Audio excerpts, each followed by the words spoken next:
Con thấy có món ăn rất tốt. Sao sẽ có hương đấy không?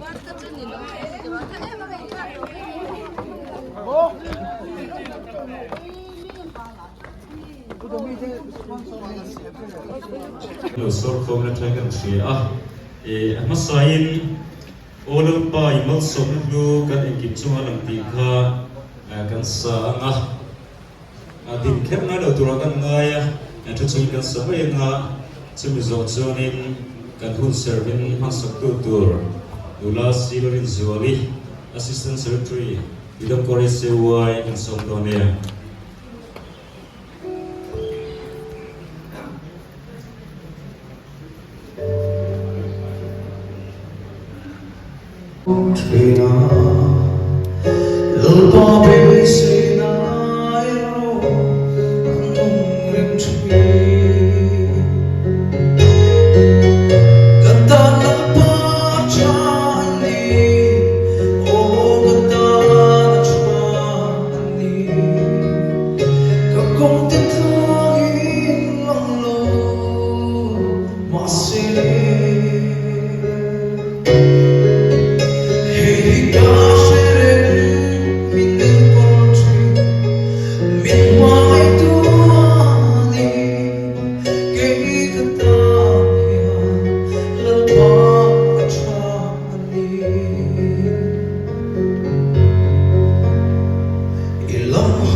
Kata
hianin cây sông ta rin truy nè kata nalpa chani o kata na chani kakong tatlong ilang lo mase hey gosh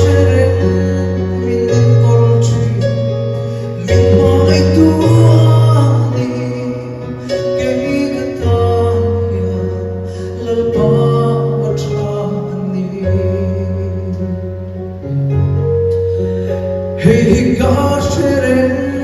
min den kolchi, min mai tu ani, kay katanya lalpa chani. All the better for Mama so say.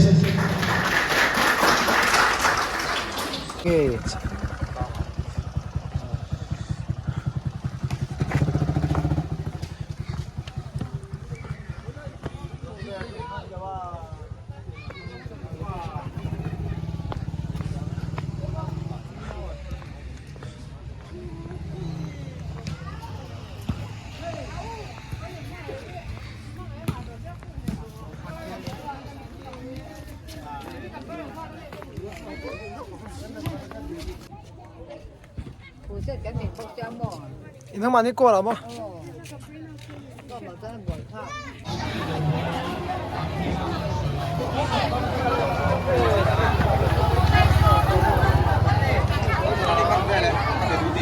Eso thara? Oh.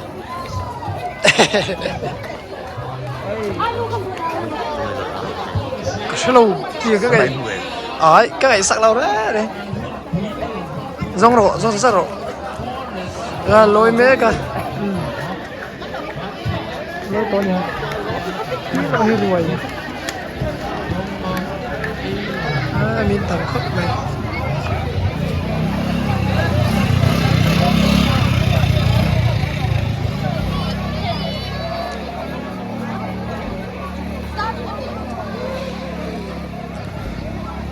Thế là cái scooter nó đỏ đấy nhỉ?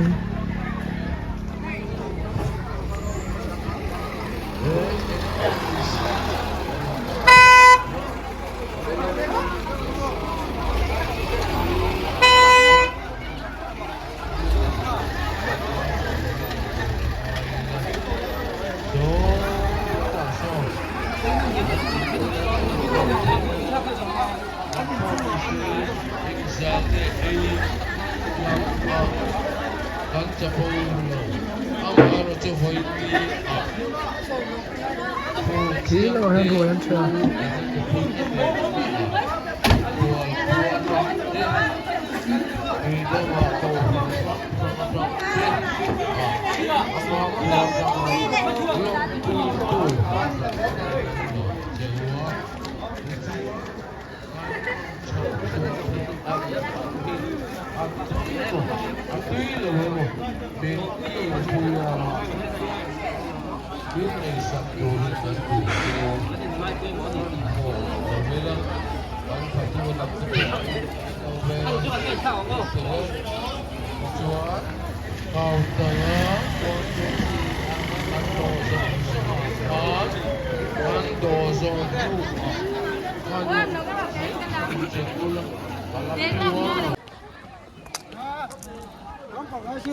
Nghe với cả luôn à và buổi sáng ấy xa gần là cái anh vâng anh thị đó à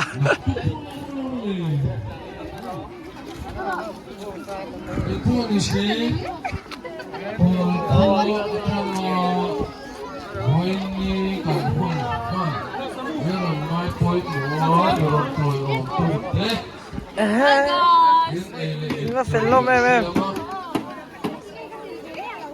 ô hai tiền chết thì han anh ra đằng ấy anh chuyển đó là muốn anh ra đằng ấy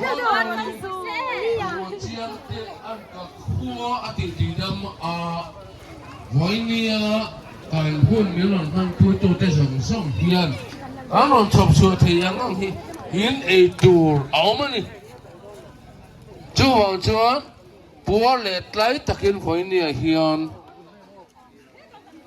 hè gắn bố say gắn thấy to gắn thì về à hiền miếng non trôi ula miếng non này sắp về ngay từ Đi câu thì lần chưa? trước thì lâu chưa giờ đi Vaiประเด็นนั่นเหรอ phụ chính thì cái gì đó các program mà tại đô xia phụ này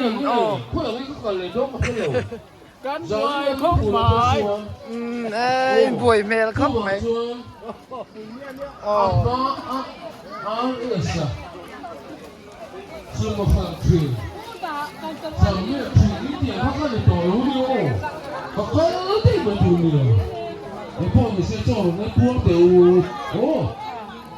หมอฮะใครมีปลาอ่านไอ้บาลไหมหันซ้ายเตะ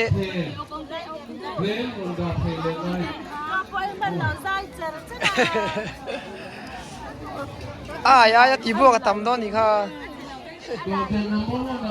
นี่เราบาร์เด็ดเลยตัวลูกนี่ก็ที่ไฟไหม้หมอตัวปลาเสียลมโดนเดียวกันใส่ตัวนั้นเราที่มาไม่พบผิวสีส้มราคาเนี่ยทำแบบราคาอาการว่ากันยังไงใส่แล้วขันขันแบบโดนไม่โดนเราเตะอินโดนกันจ้องเชื่อพ่อโมปะอินามีเตะวันนี้การโชว์เสียอุลาโมปะชมเตะโมนูชมเตะแล้วทุยครับไปก้าวตระทอยจนะก้าวตระนัมเบอร์ที่ข้าอินขัดก้าวตระนัมเบอร์ที่เราเรียนสมุนไพรก้าวตระนัมเบอร์ที่โทษคุณเบียร์จงมุ่งให้เรามาก้าวตระนัมเบอร์ที่เราเรียนสมุนไพรรู้คำจริงครับโทษให้เราที่พานะโทษ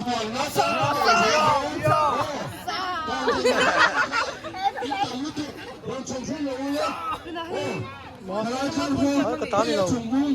มีตานี่就等那个赌那个多呢，先下很怎么都有没有浪费的。